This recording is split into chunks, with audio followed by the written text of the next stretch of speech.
How to create BuddyPress groups directory shortcode. Hello everyone.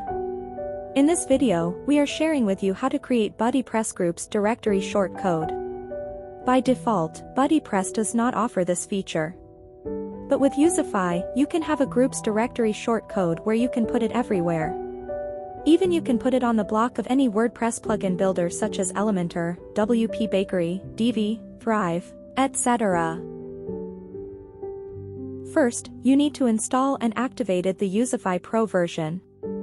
You can purchase it on Code Canyon. Please click URL on the video description to go to the product page. Once all required plugins are active, please copy the shortcode. We write the shortcode on this video description. For example, on this video, I will put it on a new single WordPress page. Create a new page, fill in the page title, and then paste the shortcode. You also can set how many groups per page that show on the directory. Let's see the result. You will see a groups directory page that is built by the shortcode. Thank you for watching.